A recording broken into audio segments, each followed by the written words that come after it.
Estenda suas mãos para cá em nome de Jesus.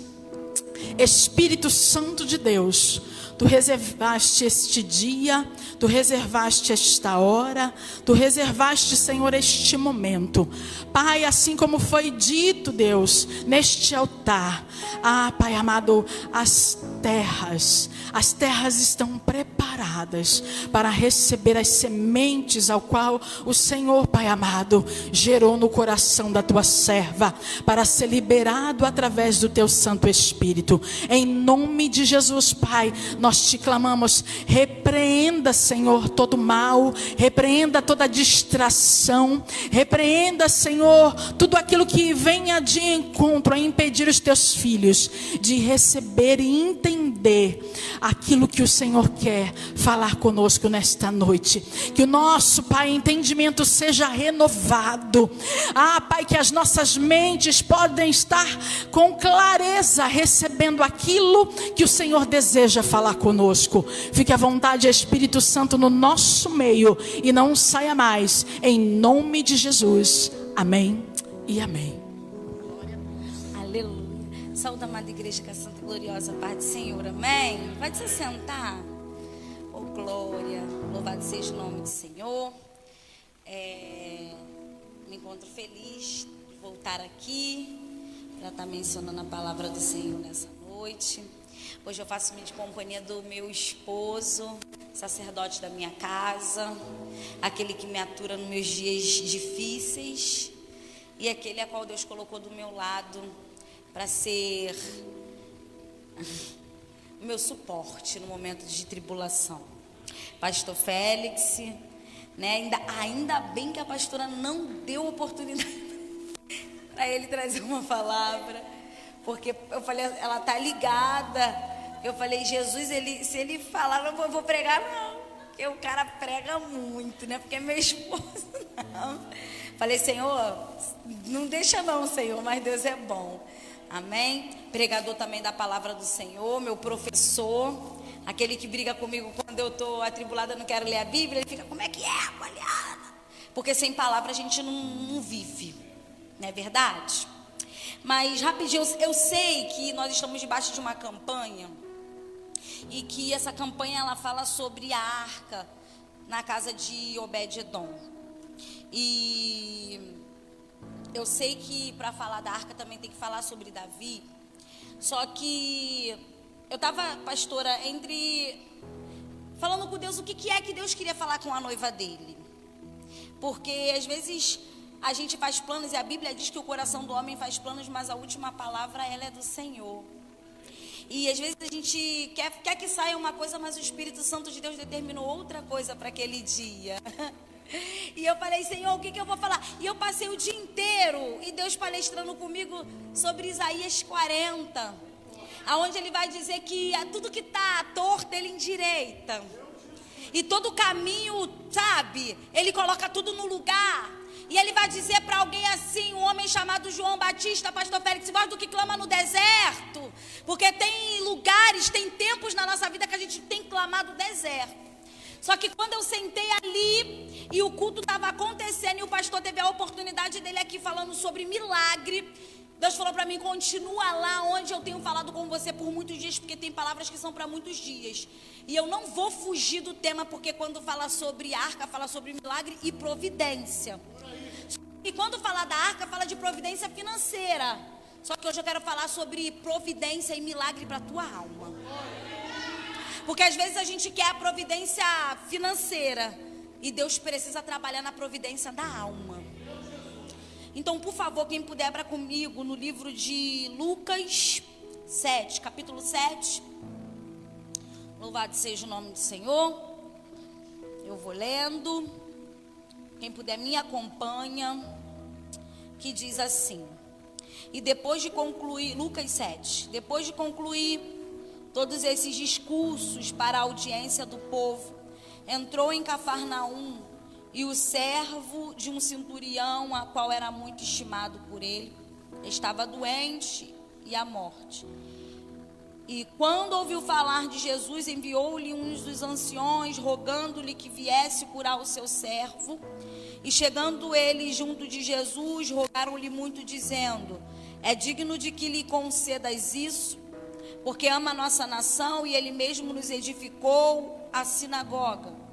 E foi Jesus com eles, mas quando estava perto da casa, enviou-lhe um centurião, uns amigos, dizendo: Senhor, não te incomodes, porque não sou digno de que entres debaixo do meu telhado. E por isso nem ainda me julguei digno de ir ter contigo.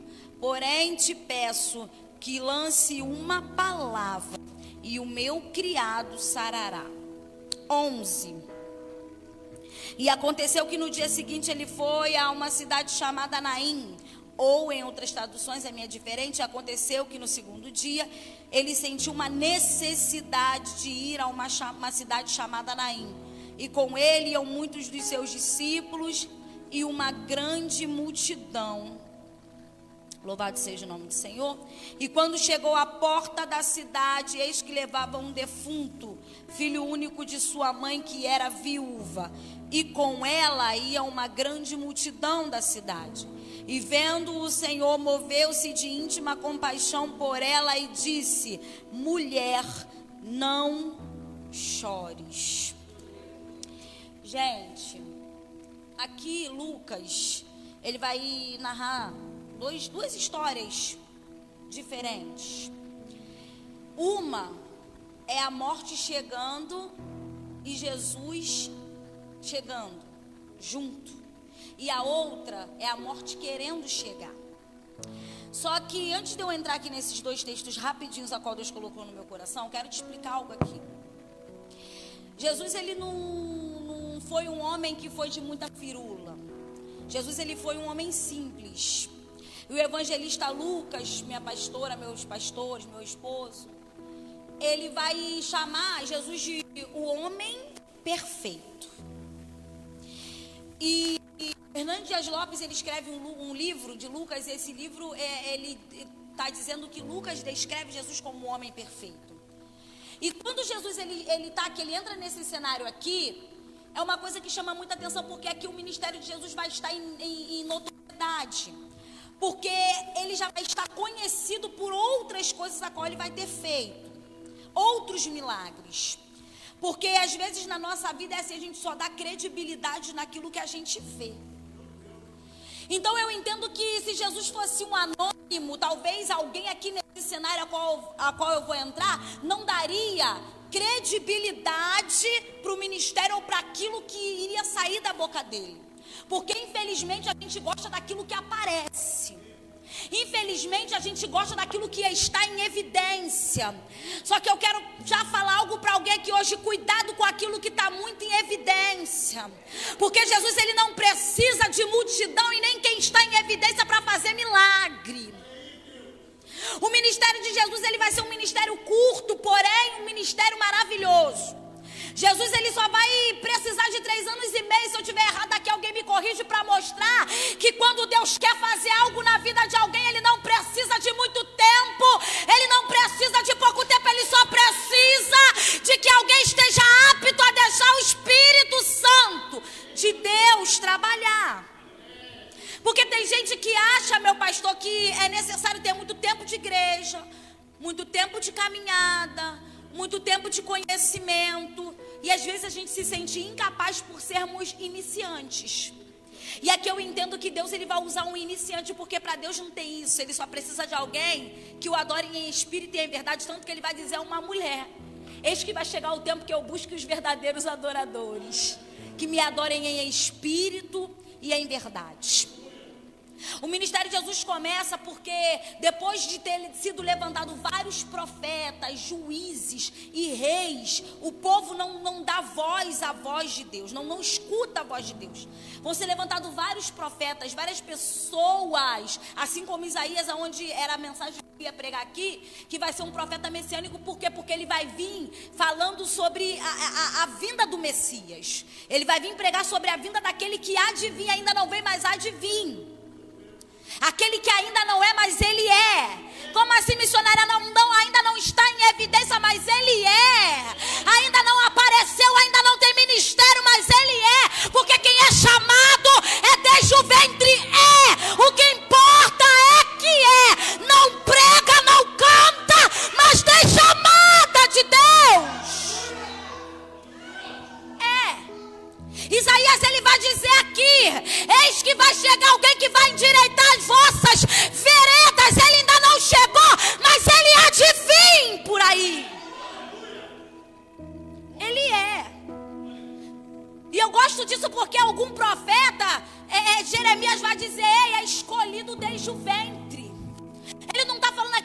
Jesus.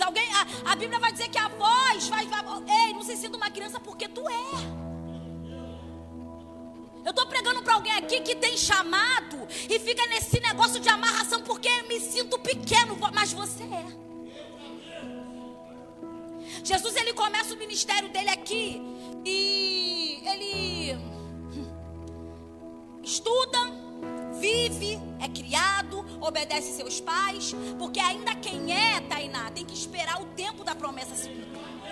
Porque tem gente que quer correr também correr na frente dos bois, e você vê o perigo que é correr na frente dos bois. Tem gente que nós precisamos entender que também existe o tempo do banco. Eu sei para que Deus me chamou, mas tem um tempo determinado para todas as coisas. E se o tempo agora é eu sentar para aprender, porque só pode ensinar quem sentou para aprender. Não tem como você querer ser uma pregadora, um pregador ou qualquer outra coisa. Eu falo pregador porque é um ministério que está muito em evidência hoje em dia, é o ministério da palavra, né? As pessoas olham e acham que é vir aqui pegar um microfone bonitinho, botar um arquinho de pregador, uma sainha da moda, um cintinho ou um terno, uma gravata e falar que Jesus é bom. Não, ministério de pregação é você pregar e amanhã você está vivendo a fome que tu pregou aqui, que o Deus da providência, ele chega e ele vai fazer. Ministério não é brincadeira. Altar não é brincadeira. Então existe um tempo de preparação, porque o apressado come cru. Então se você não sentar para aprender, se você não é capaz de vir para cá e assistir uma escola bíblica dominical, me perdoa, você não está disposto e nem preparado para o id dele.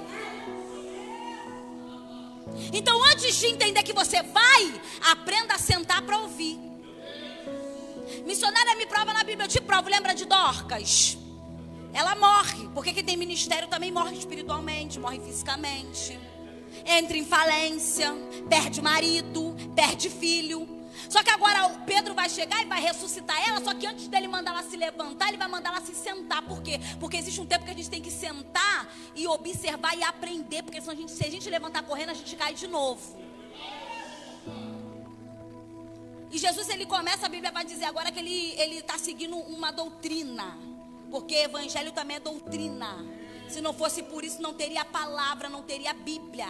Ministério não é moda alavanquê, como minha mãe diz. Eu cheguei, marchei, rodei no poder, entreguei profecia. Não, tem que ter doutrina, tem que ter palavra, tem que ter Bíblia. Jesus, ele vai ser batizado, porque a lei, gente, olha só, a lei ela não se revoga, a lei ela não volta atrás, tem que se cumprir, tem que ser cumprida. Já viu, eu vou falar o que Deus está mandando eu falar, já viu o casamento? É orar para ver se é de Deus, pedir permissão aos pastores, aos pais, né, primeiramente aos pastores, a Deus, depois casar, noivar, casar e pronto. Não é fornicar antes, não. É seguir o protocolo bonitinho. Deus está mandando eu falar isso aqui. E Jesus agora ele entra numa fila para quê? Para ser batizado. Alguém vai olhar para vai dizer assim, mas você vem até mim? Aí ele vai dizer, mas é necessário para que a lei se cumpra. João Batista vai dizer, eu que tinha que ir até ti, porque eu não sou digno de desatar a sandália dos teus pés. Só que Jesus entende, ainda não é o meu tempo. Eu posso ser grande, mas o meu tempo ainda é de me sentir pequeno e de me fazer pequeno. Só que após ele ser batizado, a Bíblia vai dizer que algo, né, em formato de uma pomba desce, e ali o poder de Deus vai descer junto, vai dizer, esse é meu filho amado. Ele ainda não começou o chamado, mas alguém está dizendo, é meu filho amado. Não prega, mas é meu filho amado. Não canta, mas é meu filho amado. Não entrega profecia, mas é meu filho amado. Não está no Gideão, mas é meu filho amado. Não está nos altares da vida, mas renunciou coisas que ninguém viu. Para com esse negócio de achar que Deus só vê quem está em evidência. Jesus não estava em evidência, mas alguém estava dizendo, é meu filho amado, a quem eu me comprazo. E Jesus começa o ministério dele, e eu gosto muito do livro de Lucas, que vai narrar vários milagres. Gente, Jesus é lindo. Jesus, ele é tão lindo que ele senta com quem ninguém quer sentar. Enquanto eu e você, quando vem um pecador, aconteceu uma coisa essa semana comigo que eu estou desnorteada.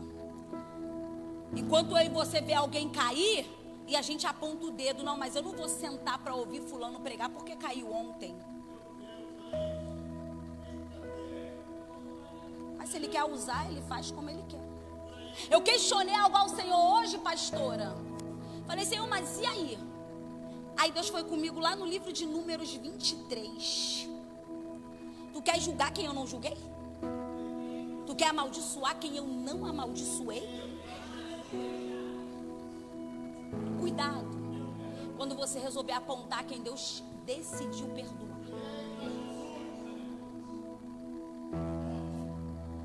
E ele vai sentar com pecadores, ele vai comer com pecadores, porque ele veio para os que não são curados. Para com esse negócio de achar que Jesus, ai, mas eu sou tão falho. Não, ele veio para quem é falho mesmo, porque quem está certo não precisa dele.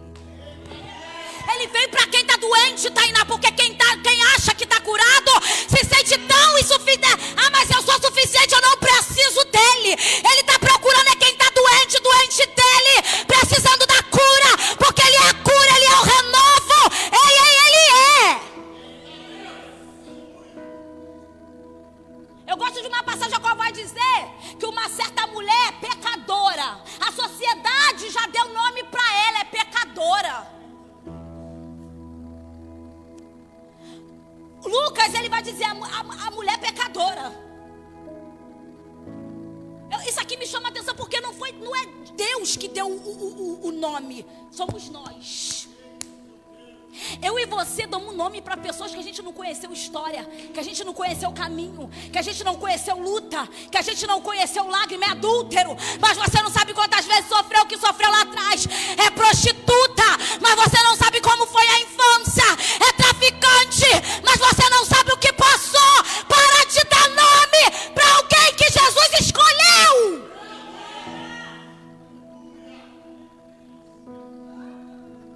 A Bíblia vai dizer que ele vai ser... Essa mulher vai aproveitar uma oportunidade que quem chamou fez festa. Porque agora um certo Simão, Pedro, ele vai preparar banquete, mas ele só está preparando banquete para pegar Jesus no que Jesus vai falar. Porque tem gente que assim entra aqui, Jesus passa para lá, passa para cá, mas está mais preocupado em olhar a vida do irmão do que perceber que o mestre está andando pelo ambiente. Aí entra um pecador, entra um traficante, a prostituta, o adúltero, a adúltera, a criança é batizado. Você vê Jesus fazer milagre e tu fala, Senhor, mas a minha vida aí Jesus fala, estava que nem a mulher pecadora. O que ela fez? Desceu, lavou os meus pés com as suas lágrimas, pegou o que ela tinha de melhor e outra secou com os seus cabelos. Sabe o que se chama isso? Quebrar protocolo, porque não podia ser feito isso. Só que se a gente quer algo do céu, a gente tem que oferecer aquilo que a gente não oferece para ninguém. E agora Jesus vai fazer vários outros milagres. Então agora ele vai estar em notoriedade, porque a gente gosta disso. Jesus não precisa, mas era necessário isso.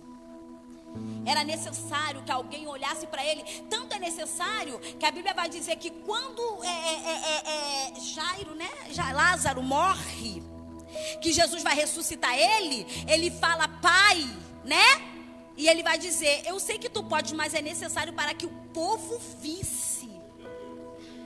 Gente, tem coisa que Jesus faz que é só para a gente ver mesmo. Para alguém olhar e ver mesmo. Ele não precisa de mostrar nada para ninguém, porque ele é. Mas tem coisa que ele olha e fala assim, não, fulano tem que ver. Ciclano vai ter que ver o meu agir na vida de alguém. E agora ele está entrando numa cidade chamada Cafarnaum. E alguns historiadores, estudiosos dizem, sem ferir o texto, não está no texto, tá? Que ele se retirava para Cafarnaum para descansar, para dormir. Ele tinha uma casa em Cafarnaum. Porque quem está em guerra também precisa de um momento de descanso.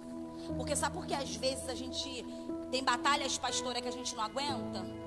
Porque a gente já está saqueado com as nossas batalhas. Ainda entramos na batalha das pessoas. Eu sou assim, meu esposo fala para mim, tu não está aguentando nem com a tua, tu quer entrar na dos outros. Às vezes eu dou mais legalidade para as guerras dos outros do que para a minha. Só que eu vou aprender que Davi, ele vai se preocupar tanto com guerra, que quando ele chega, a cidade está saqueada, levaram mulheres, levaram idosos, levou todo mundo. Porque tem hora que a gente tem que descansar e olhar para dentro da nossa casa. O tema aqui é falar da arca onde? Na casa de Obed. Eu tô falando, eu não saí tanto do texto. É casa. Não adianta você querer a prosperidade dentro da tua casa, se a morte está lá e tu não conseguiu observar que a morte chegou. E eu não digo morte de caixão, de morrer, não. Eu tô falando morte da alma. Onde teu coração está pedindo ajuda, socorro, e você está tão preocupado com outras coisas e não consegue ver que alguém dentro da tua casa está morrendo. Eu estou pregando aqui o que eu estou vivendo. Porque não adianta eu vir aqui pregar uma prosperidade se eu não estou vivendo isso. Eu tenho que pregar o que eu estou vivendo. A Bíblia vai dizer que ele vai sair para ali para poder descansar. Depois de ter feito um discurso. Jesus não estava à toa, porque Deus não chama ninguém para ficar desocupado no reino. Tá? E eu já falei isso aqui da outra vez que eu vim. Lembra de Eliseu e vários outros profetas. Jesus não chama crente desocupado. Aí tu fica com a desculpa, mas eu não tenho tempo porque eu trabalho. O problema é teu. Arruma tempo. Jesus está voltando, não dá mais tempo da gente ficar arrumando desculpa para não fazer a obra. E ele vai descansar, porque ele também precisa de descanso. Ele vai ter feito um discurso difícil, porque difícil é pregar para crente e para não crente também. Nós hoje estávamos conversando sobre isso, e eu tenho percebido nos dias que está muito difícil da palavra entrar na mente das pessoas. Parece que as pessoas já não estão mais entendendo, ou não querem entender. Gente, pelo amor de Deus, Jesus está voltando. Isso aqui é real, isso aqui não é conto da carochinha, não. Jesus está voltando. E ele vai para descansar. Só que até no descanso o céu tem propósito. E a Bíblia vai dizer agora que quando ele entra nessa cidade, alguém vai ouvir o boato. E qual é o boato? Aquele que cura chegou no ambiente. Aquele que senta com o pecador chegou no ambiente. Aquele que restaura a família chegou no ambiente. Aquele que não acusa chegou no ambiente. O Consolador chegou no ambiente. Ele é bandará sobre a missionária. Como assim? Eu não sei se você já entendeu, mas aquele de morte de cruz já chegou no ambiente. Ele está aqui. Ele está no nosso meio. Só que tem pessoas que estão tão preocupadas com o problema dentro da sua casa que não conseguem sentir a sensibilidade que o Espírito Santo de Deus está aqui. Eu estou aqui em cima desse altar, eu estou toda arrepiada. Eu não sei se vocês repararam, eu já fui no banheiro umas 2 ou 3 vezes, eu fui lá vomitar. Porque a presença do Senhor, não tem como você sentir a presença do Senhor e não se estremecer, a tua carne não se estremecer. E eu sinto a presença do Senhor aqui. Mas missionária, o culto não está cheio. Ele nunca, eu vou falar sobre a multidão. Ele nunca precisa de multidão para aparecer. Eu e você, Jesus não. Eu gosto de culto assim. Já preguei igreja cheia. Mas Paulo vai dizer, eu sei estar no pouco e também sei estar no muito. E eu vou ser bem sincera, Jesus às vezes trabalha mais no meio dos poucos do que no muito. Eu estou falando aqui de verdade. Eu dirigi uma igreja, eu adorava quando a consagração ficava pouquíssimas pessoas. Parecia que a obra de Jesus falava mais. Missionária, me explica, te explico. Está vazio, mas tem verdadeiros adoradores. Alguém que estava cheio de problema, mas conseguiu chegar aqui. Teve escolha de ver Netflix, ir para praia, ir para o Burger King, ir ali para o shopping. Mas escolheu vir aqui hoje para ouvir uma palavra. Escolheu hoje vir aqui para sentar, porque entendia que o milagre vinha daqui. Então aproveita a oportunidade, porque o homem das mãos furadas já está aqui nesse lugar. Alguém ouve esse centurião, a Bíblia não me diz o nome dele, diz que ele era um centurião. E centurião era um homem que era tipo como se fosse uma pessoa que trabalhasse esses concursados, negócio de... Como é que é o nome dessas pessoas que trabalham em concurso público? Como é que é o nome? Oi? Isso aí, um servidor público. A gente vai envelhecendo, a gente vai esquecer o nome das coisas. E... ele ouve dizer que Jesus está entrando naquele lugar. E ele vai fazer o seguinte, ó, alguém que faz milagre entrou. Então vamos aproveitar a oportunidade porque tem alguém doente dentro da minha casa. Algumas pessoas dizem que era filhos, mas a Bíblia me diz que era servo. Gente, vocês estão entendendo isso aqui? Servo. Pastor Félix, tem um servo doente dentro de casa. Tainá, tem um servo. Eu estou falando de servo. Quando eu falo de servo, eu falo de servir. Alguém que servia está doente dentro de casa. Alguém que cantava está doente. Alguém que pregava está doente. Alguém que orava está doente. Está morrendo dentro de casa. É mandaraçaio. Alguém que estava na obra agora está doente. E a Bíblia vai dizer, está beirando a morte. Alguém que a consagração não vai mais porque está morrendo. Alguém que orava pela família, diaconisa Rita, não ora mais porque está morrendo. Mas aonde? Dentro de casa. E quando eu falo de casa, eu falo disso aqui é da igreja. É dentro de casa, alguém está dentro de casa, mas está morrendo. É mandaraçai. Eu sinto a presença do Senhor aqui. Está dentro de casa, mas está morrendo. Está subindo no altar, mas está morrendo. Está orando pela mãe, pelo pai, mas está morrendo. Está guerreando, mas está morrendo. E o pior, dentro de casa. Só que alguém com sensibilidade vai entender que o mestre chegou no ambiente e vai dizer, olha, pede ele para vir aqui porque tem um servo morrendo dentro de casa. Aquele que pode, eu não posso. Senhor, entra na minha guerra porque eu estou tirando a minha mão, porque para mim não dá mais. Tem servo morrendo, então entra hoje na minha causa. É um pedido de socorro. Alguém está morrendo, Senhor, entra. Pede ele para vir. Pede ele para vir porque tem servo morrendo dentro de casa. Mandaraçai. Porque tem gente que acha que está aqui dentro e que não vai morrer, que não vai esfriar. Cuidado. Que às vezes tem servos dentro de casa morrendo. E ele manda uns amigos. E eu falei sobre isso hoje na live que eu fiz. Muito cuidado com quem está com você pelo teu momento ou pelo que você tem para oferecer. Muito cuidado, porque o momento é temporal. O momento é temporário, passa. Só que tem amigos que vão estar com você no teu dia mal. E a Bíblia vai dizer que ele manda amigos ir até Jesus. E eles vão. Só que eu acho que acende uma luz, eu não sei, sem vir o texto aqui, eu pensando, acho que deu uma luz no centurião, pastor. E ele deve ter pensado assim, mas cara, ele é o cara. Ele é. Ele é. Vocês estão entendendo isso aqui? Ele é. E se ele é, ele faz. O que Deus vai dizer para Moisés? Ei, eu vou falar que quem me enviou, o eu sou te enviou. Eu sou, eu não preciso de desculpa, eu não preciso de ninguém, eu sou, eu faço, eu mando, eu posso, eu estabeleço, eu abato, eu exalto, eu sou. Eu acho que nasce uma luz assim na cabeça do centurião, aí rapidamente ele entende. Aí ele manda mais 2 amigos, ó, fala pra ele que não precisa dele vir não. Porque eu sou homem de lei como ele. E se eu mando, obedece, imagina ele.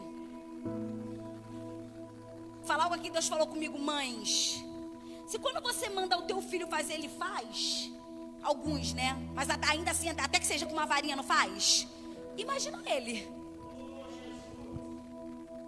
Imagina ele que só disse assim, haja e ouve. Ele está dizendo, o centurião está trazendo para a gente o seguinte: para de guerrear, porque o eu sou chegou aqui hoje através da palavra. Olha, fala para ele que não precisa dele vir até mim, porque eu sou homem de posses como ele, eu sou homem de leis, direitos como eles, e eu sei que se ele lançar somente...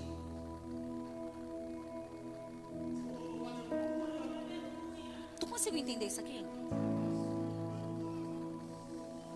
Fala para ele que não precisa dele vir, porque eu não sou nem digno de que ele entre debaixo do meu telhado, de dentro da minha casa. Tem gente que chegou aqui... Ai, Senhor, eu preciso da prosperidade. Mas você não está querendo o dono da prosperidade. Você só quer o que o dono pode te proporcionar. O centurião, ele está dizendo assim, ó. Fala para o dono da arca que não precisa dele trazer a arca, não. Mas eu quero que a palavra que sai da boca dele venha. Porque a arca pode ser levada. A arca pode até sair. Mas a palavra dele não se revoga. Ela não volta atrás, porque ele não é filho do homem para que minta e nem se arrependa. Cadê a arca? Que era um simbolismo. Sumiu, não sumiu? Mas o que a Bíblia diz?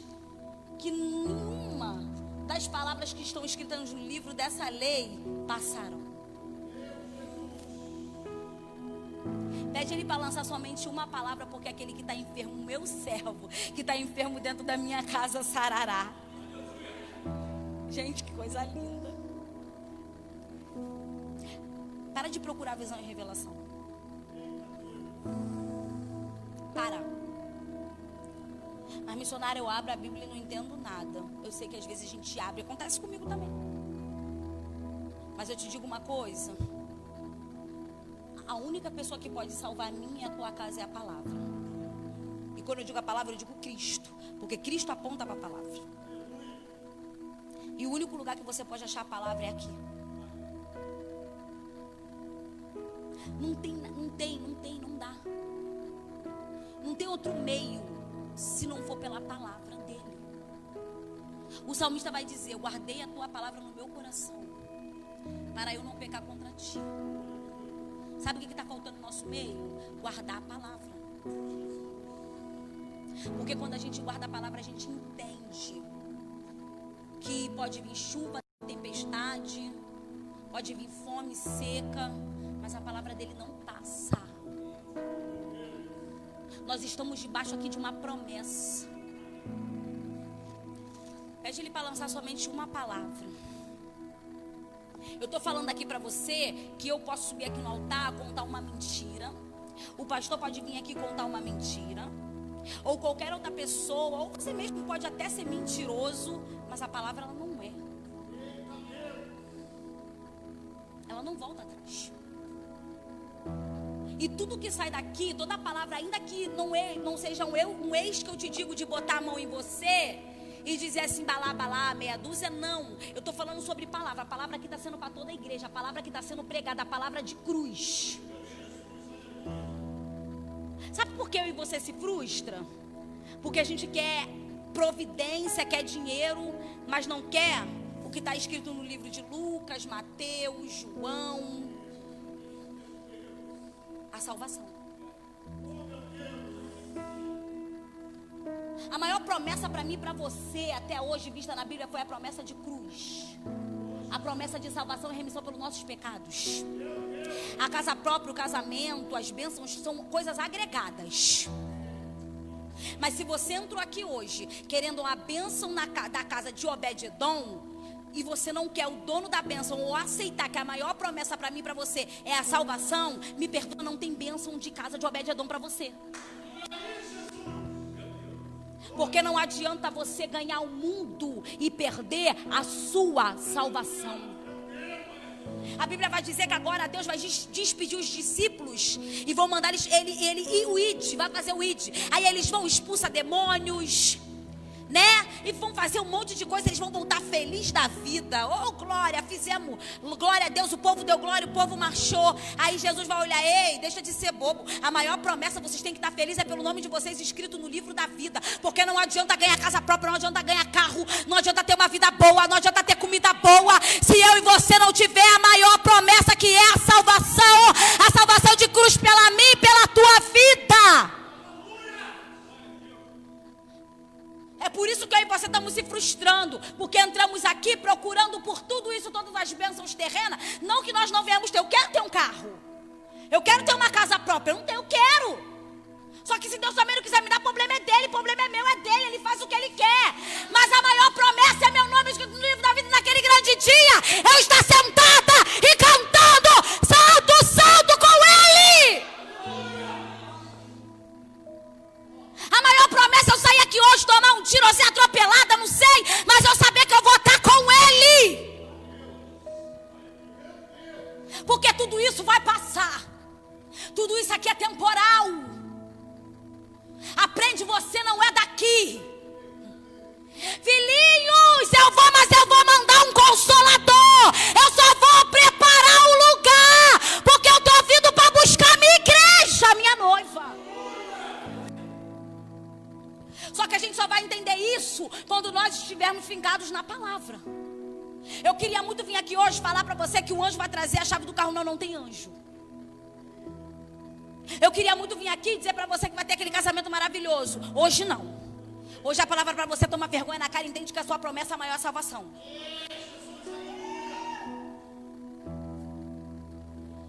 E a Bíblia vai dizer agora que ele sente uma necessidade. Outras Bíblias não, né? De uma cidade chamada Naim. Estou terminando. Deixa minha Bíblia.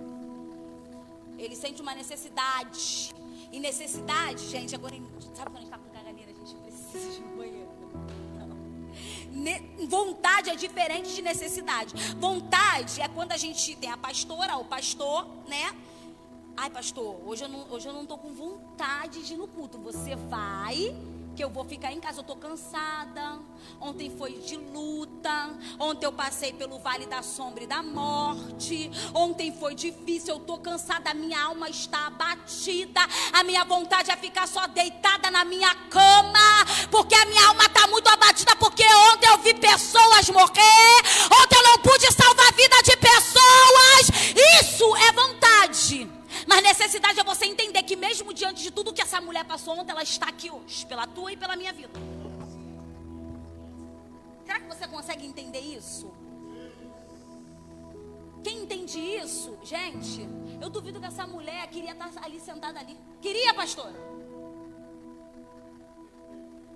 Mas ela entende que a palavra de cruz tem que ser pregada para alguém. E Jesus, ele entendia isso. Dói, é difícil, mas eu tenho que continuar. Eu sei que vão me trair. Eu sei que vai ser quem está próximo de mim, pastor Félix. Eu sei que vai doer. Eu sei que tem um Getsemane preparado para mim. Eu sei, Tainá, que tem pessoas que vão me abandonar. Eu sei que eu estou fazendo um milagre para esse povo, mas quando eu precisar, esse povo não vai estar nem aí para mim. Mas eu tenho que continuar. Eu sei que se eu cair, não vão mais me convidar para pregar. Eu sei que se eu falhar, não vão mais me convidar para louvar. Mas eu preciso estar lá. Gente, isso é lindo porque a gente entende que quem vive isso entendeu a mensagem de cruz.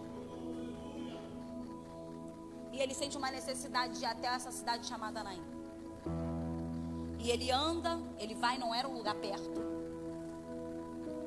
Era uma distância de 15 estádios, né, que dizem. E ele vai. E quando ele chega na porta da cidade, mais uma vez, fala de porta, fala de casa. Só que também fala de limitação. Ele chega na porta da cidade e ele para. Só que o que me chama a atenção aqui é que a Bíblia vai dizer: e com ele ia uma grande multidão e seus discípulos.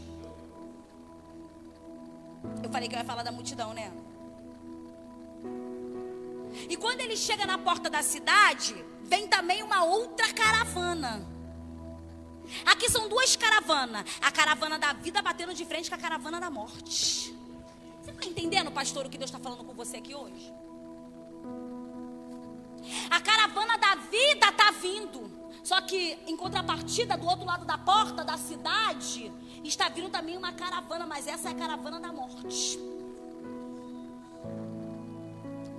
Vem uma mulher, uma grande multidão, não tem discípulos, tem só multidão com ela, o filho único o sonho morto, a promessa morta, carpideiras chorando, mas o dono da vida também está vindo. A Bíblia vai dizer que Jesus, ele para na porta da cidade. Jesus está falando que está parando pessoas aqui na porta, para entender que o milagre chegou.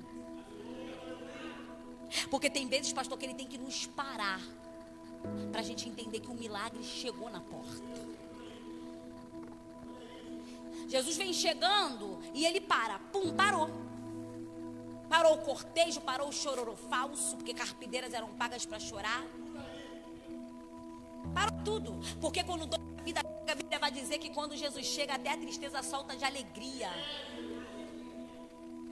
Ele chega, e quando ele chega, ele vai parar, vai olhar para aquela mulher, vai olhar para o cenário, vai olhar para o defunto, e vai dizer para a mulher: mulher, não chores. Mas antes dele dizer não chores, ele vai se mover de íntima compaixão. E mover-se de íntima compaixão significa trazer para perto, para dentro a dor de alguém.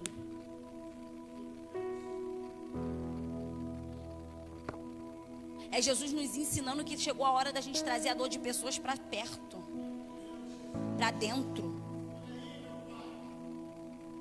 Olhar, quando eu digo isso, eu estou falando assim: poxa, cara, eu vou fazer um esforcinho para me poder estar lá no culto para ajudar minha pastora, porque ela está tão cansada, mas ela está lá. Eu vou trazer a dor dela para perto. Eu tô falando aqui, o Deus está mandando eu falar. Eu vou fazer um esforcinho porque o meu pastor está cansado, mas ele não deixa de ir.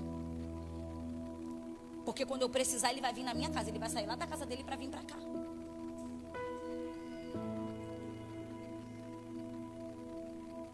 Não tem como você ter prosperidade se você não consegue ter compaixão pelo teu próximo.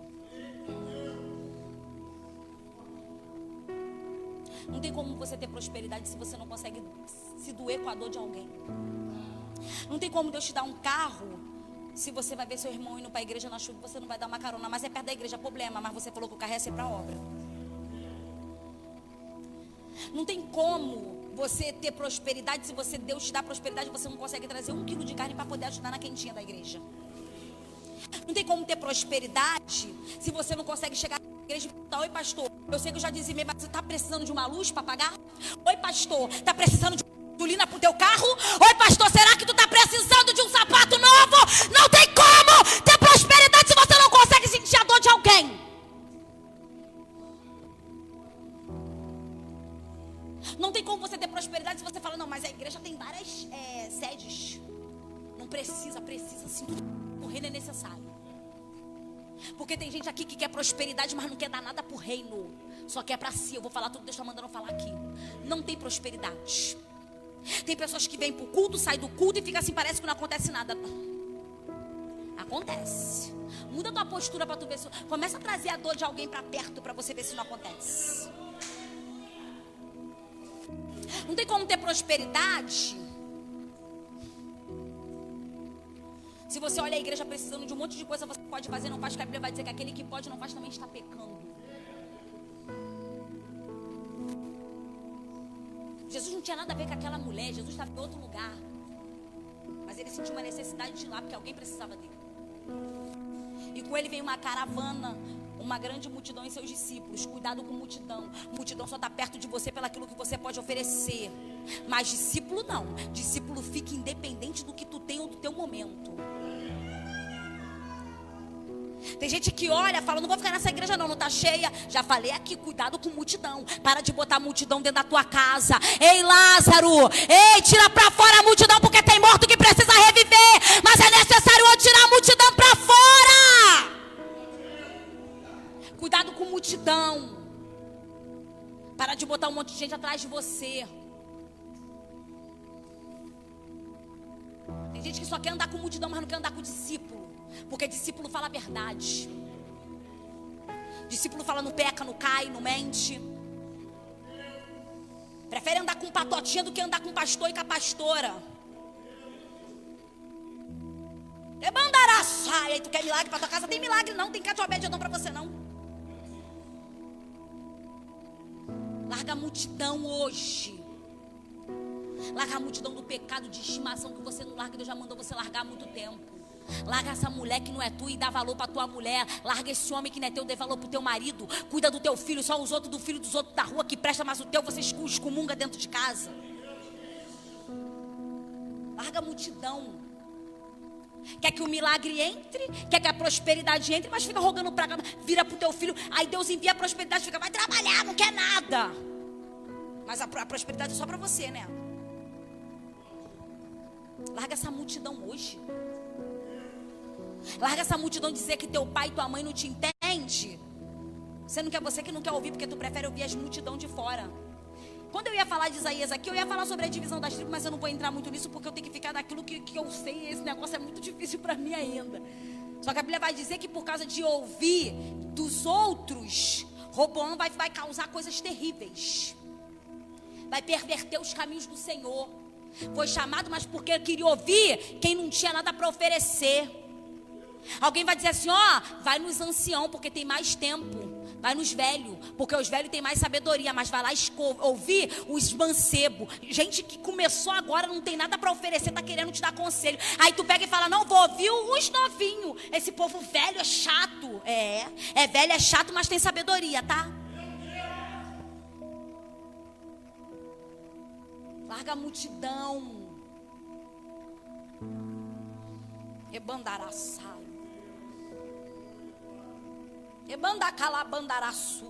Porque a multidão, quando eu digo de multidão, estou falando aqui para pessoas que são precipitadas. Porque já viu, multidão corre, tudo que tem multidão é bagunça, é aquela coisa toda. Já percebeu, onde tem multidão tem problema, é aquela bagunça, aquelas coisas todas. Você acha que se Davi não tivesse tão cheio de si, porque ele estava feliz com as mulheres cantando, Davi matou mais, Saul matou menos, feliz com aquele negócio do momento de que era rei, você acha que ele teria se precipitado e não obedecido, feito do jeito que Deus mandou? Davi é desse jeito, sacrifica, anda, não. Sabe por causa de que errou? Porque quis ir pelo momento. Aí alguém que não tinha nada a ver, porque o uso não tinha nada a ver, vai botar a mão na arca e vai morrer, por causa da precipitação. A Bíblia vai dizer que Jesus ele entra na porta da cidade, e ele vai dizer para aquela mulher, não chora. E eu li um artigo que dizia que aquelas carpideiras cantavam herói ou leão ou herói, que tipificava pro morto, que viveu como herói, morreu e lutou como leão para sobreviver. Só que enquanto alguém falsamente, porque elas eram pagas para chorar, estavam chorando e cantando que um leão e um herói morreu, o verdadeiro leão e o herói da tribo de Judá estava chegando na porta da cidade. Ele chega e ele para e fala para a mulher, não chores. Aqui eu termino. Quando ele vira para ela e fala, não chora, isso aqui mexeu com a minha cabeça. Eu falei, Senhor, mas ela não precisava que Jesus falasse para ela não chorar. Ela queria chorar, o filho dela morreu. A gente quando perde um brinco que a gente gosta, a gente chora, faz escândalo. Quando não dá para fazer o cabelo, a gente imagina perder um filho. Aquela mulher estava desesperada, ela queria chorar, né? Gritar. O nosso mal é, gente, olha, que ranço. Quando alguém morre, a gente acredita que tem essa mania. Não, mas Deus quis assim, que deixa chorar. Morreu, perdeu alguém. Não, mas tá com Deus. Aquela mulher estava vivendo o luto dela. Ela não queria querer saber de parar de chorar, não. Ela queria gritar mesmo para todo mundo ouvir. Só que eu entendo que Jesus mandou quando ele falou, mulher, não chores. Era ele querendo dizer para ela, cala a boca, o dono da vida está aqui. Você está tão desesperada com o teu problema que você não consegue entender que o dono da vida já chegou na porta da cidade para acabar com a morte. Aquela mulher está tão desesperada com o problema dela que ela não consegue entender que o dono da vida está na porta da cidade. Ela não consegue entender que o eu sou chegou no ambiente. Em contrapartida, ela traz alguém. Aproveita que Jesus entrou na cidade. Outra pessoa não percebe que ele está na porta da cidade. Ele não precisou nem entrar. Em Cafarnaum ele entra, mas em Naim ele não entra, porque eu entendo que ele não precisa de ir lá na tua casa, ele chegou aqui. E se tu tá aqui, ele entra lá. Mas tem gente que tá tão desesperada, tão desequilibrada, que não consegue perceber, Tainá. Aí desequilibrada, desequilíbrio. Para de chorar. Eu estou aqui. O dono da vida está aqui. Só que eu não posso fazer milagre na vida de pessoas loucas. Eu não posso fazer milagre na vida de pessoas que não entendem que eu estou na casa, mas está tão desequilibrada que não consegue entender. Porque pessoas desequilibradas recebem a vitória aqui. A arca é prometida aqui, mas quando chega em casa quer tacar a panela de pressão no marido. Pessoas desequilibradas chegam em casa quer discutir com a amante, quer dar na cara, cortar. Eu era assim. Pessoas desequilibradas querem tacar fogo na casa da vizinha que fica fazendo macumba, acendendo vela. Eu vou queimar aquela vela lá na casa dela. Pessoas desequilibradas querem discutir com aquele patrão que inferniza a tua vida todo dia sem motivo. Pessoas desequilibradas querem discutir com aquele membro intragável que tira a sua paz. E não consegue entender que Jesus ele está dizendo: não chora, eu estou te dando equilíbrio hoje. Porque a arca precisa entrar, a minha presença precisa entrar, mas eu não posso dar milagre, eu não posso vivificar filho, eu não posso vivificar servo, eu não posso fazer nada na mente de pessoas e na vida de pessoas loucas e desequilibradas que não conseguem perceber que Jesus já está aqui desde antes de você chegar e ainda sai daqui frustrado achando que Ele não está aqui. Jesus hoje chegou aqui nesse lugar para trazer equilíbrio na vida de pessoas. Se coloque de pé que eu quero orar por você. Eu sei que a mensagem que você queria ouvir não era essa. Mas graças a Deus, meu amigo, minha amiga, Jesus não me chamou para falar o que você quer. A minha vontade hoje era ficar dentro da minha casa. Eu estou em guerra. Em guerra. Só que o equilíbrio entrou dentro da minha casa. E quando o equilíbrio entra, eu entendo que alguém precisa de mim. A íntima compaixão entrou. Eu sei que a campanha é a arca na casa de Obed-Edom. Só que se você não tiver equilíbrio, tu vai entrar e sair de campanha e você não vai ver a arca entrar dentro da sua casa. Sabe por quê? Porque você recebe a promessa da arca aqui, mas quando você sai, Satanás esbofeteia a tua cara, igual ele fez em Atos, aonde ele vai esbofetear a cara de Paulo e jogar o espinho na tua cara. Ele vai querer te paralisar. Você vem uma campanha, duas, quando chega na terceira, quarta campanha, você já se sente fraco e não quer continuar, porque você olha a situação ao redor e não consegue entender, parece que o milagre não vai acontecer, porque a promessa aqui é lançada, mas as circunstâncias são contrárias. Só que eu quero te dizer uma coisa: a morte chegou na vida do filho da viúva de Naim, mas a vida chegou na porta da cidade.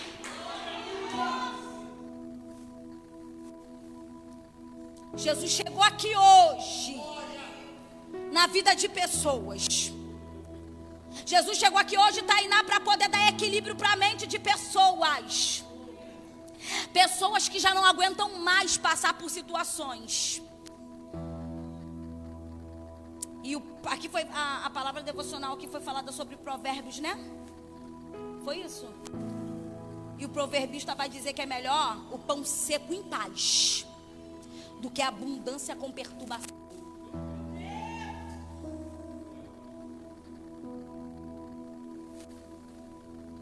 Às vezes é melhor a gente não ter nada, mas ter equilíbrio e paz. Às vezes é melhor a porta estar fechada, mas ter paz, do que você ter tudo, ter arca, mas a presença mesmo não está. E eu quero orar por vocês. Eu quero que você coloque a mão no seu coração hoje. Deus, entrou pessoas aqui hoje que precisam de providência, assim como eu preciso. Senhor, tu sabe como eu deixei a minha casa. Mas hoje eu não estou aqui para falar da minha casa, porque a minha dor ficou lá hoje, só por um momento. Porque eu cheguei aqui para cuidar hoje da dor de alguém. Senhor, entrou pessoas aqui quebradas emocionalmente, financeiramente, espiritualmente. E eu quero te pedir, na saúde, quebrada também na saúde. E eu quero te pedir que tu venha, Senhor, ser o Deus que restaura vidas. O mesmo Deus que através de Jesus Cristo entrou na cidade de Cafarnaum e vivificou curou um servo. O mesmo Deus que entrou em Naim e vivificou o filho de uma viúva. Eu quero que tu entre aqui hoje e vivifique a fé de pessoas. Eu te peço, Senhor, para tu entrar aqui hoje e trabalhar na mente de pessoas. Senhor, estabelece um novo ciclo para pessoas aqui. Porque antes, a bandará súbia, de Elias ver o fogo descer do céu, ele teve que edificar um altar. Então vem te pedir para que tu venha nos dar discernimento espiritual, sabedoria para edificar o altar, para a tua abundância entrar dentro da nossa casa, para a gente não gastar com aquilo que não é para gastar, para a gente não levantar bezerro de ouro com aquilo que é teu. Porque tem pessoas que querem a arca, a presença, a prosperidade, mas não quer gastar com aquilo que é para gastar. Nos dê sabedoria, nos enche. Eu quero te entregar cada vida aqui hoje. Eu quero te entregar cada pessoa que entrou aqui dentro dessa porta dessa igreja hoje. Senhor, que essa palavra venha mexer com os nossos corações. Que essa palavra venha mexer e estremecer a nossa alma. Senhor, toma também a minha vida nas tuas mãos. Que a cada dia mais o Senhor venha me fortificar e me preparar para viver aquilo que eu preguei. E me dar suporte para viver aquilo que eu preguei. Senhor, toma nossas vidas nas tuas mãos. E as palmas louvam o Senhor. Amém? Eu vou entregar o microfone, mas eu quero perguntar aqui se tem alguma alma aqui afastada, se afastou dos caminhos do Senhor e quer retornar para os caminhos do Senhor hoje. Eu não vou falar desviado e nem vou falar que eu vou fazer apelo, porque apelo quem faz é a pessoa desesperada e eu não estou desesperada e creio que o Espírito Santo de Deus também não. Mas tem alguém aqui hoje afastado da presença e quer renovar a aliança com Cristo? Sem aliança não tem como. Não tem como ter arca, não tem como ter nada. Alguém aqui hoje quer renovar? Não vou insistir, não tem? Se tiver e você estava com vergonha, que Deus lhe conceda uma nova oportunidade. E desde já eu quero agradecer a minha oportunidade e pedir a vocês que orem pela minha casa mais uma vez, pelo meu ministério, pelo meu pastor, meu esposo, pela minha família. Eu agradeço a minha oportunidade em nome de Jesus.